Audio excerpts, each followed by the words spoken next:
भारतीय राजनीति पर एक सवाल है जो लगातार चर्चा का विषय बना हुआ है। अगर नरेंद्र मोदी को नारायण अगर कुछ हो जाता है तो बीजेपी की अगली कमान किसके हाथ में जाती है? वो नेता कौन होगा?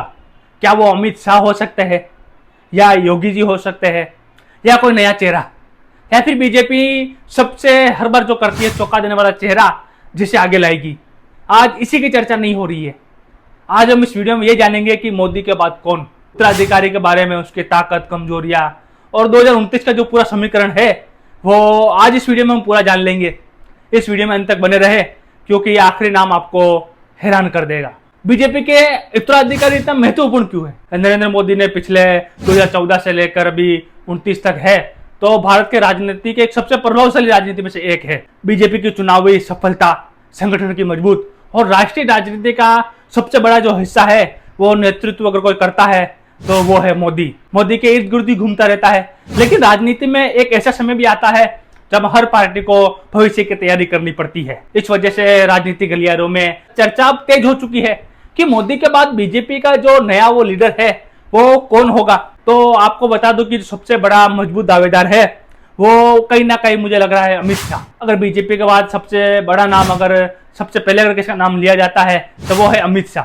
2014 से लेकर अभी तक बीजेपी ने बेहद अहम भूमिका निभाई है, वो क्योंकि उसके संगठन में पकड़ मजबूत ठीक ठाक है, चुनावी रणनीति में महारत हासिल की हुई है और पार्टी के जो बड़े बड़े नेता है उनका भी कहीं ना कहीं इसको समर्थन रहता है और केंद्र में महत्वपूर्ण भूमिका भी है, इनकी होम मिनिस्ट्री है। तो कहीं ना कहीं ऐसा लगता है कि अमित शाह आ सकते हैं। लेकिन अब कुछ कमजोरियां भी है भाई इसकी, मोदी जितनी इसकी पकड़ नहीं है। फिर राजनीति का विश्लेषक मानते हैं कि पार्टी के अंदर मजबूत भी इसका दबदबा भी है। वही जो दूसरा बंदा मुझे लगता है वो है योगी आदित्यनाथ। शायद आप सबका फेवरेट भी हो, और दूसरा सबसे जो चर्चित नाम है वो शायद योगी आदित्यनाथ है। उत्तर प्रदेश जैसे विशाल राज्य जहां पर चोरी, डकैती, रेप, मर्डर ये सब आम बात थी, उसको एक अलग ही पहचान मिल गई है, बाबा का बुलडोजर वाला, जो हिंदुत्व की राजनीति को प्रभाव और सबसे बेहद मजबूत माना जाता है। क्योंकि योगी की जो मेन जन आधार है वो बहुत बड़ा बना हुआ है, मजबूत हिंदुत्व की छवि है और कार्यकर्ता में लोकप्रिय भी है। यानी कि कोई बंदा अपने राज्य के मुख्यमंत्री को जाने की नहीं जाने, लेकिन योगी बाबा को जरूर जानता है। और उत्तर प्रदेश में जो राजनीतिक ताकत है वो मुझे आपको बताने की बिल्कुल जरूरत है ही नहीं। लेकिन क्या योगी को राष्ट्रीय स्तर पर सब स्वीकार मिलेंगे? गठबंधन की राजनीति में कहीं ना कहीं चुनौती आती रहती है। लेकिन अगर बीजेपी अगर भविष्य की जो राजनीति को देखते हुए योगी सबसे बड़ा चेहरा है। अब ये तो हो गए कि अमित शाह हो गए, योगी हो गए, इन दो के अलावा तीसरा मुझे कोई लगता नहीं है। या फिर ऐसा तो नहीं है कि कोई बिल्कुल नया चेहरा आ जाएगा। भारतीय राजनीति में ऐसा कई बार हुआ है कि उभर कर सामने आया जिसकी किसी ने पहचान नहीं की।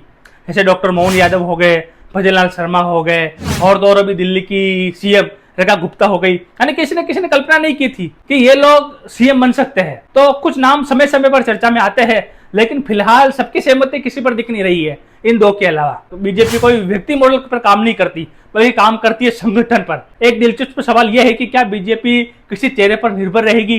तो बीजेपी अक्सर दावा करती है कि उनकी ताकत सिर्फ एक नेता नहीं है बल्कि पूरा संगठन है।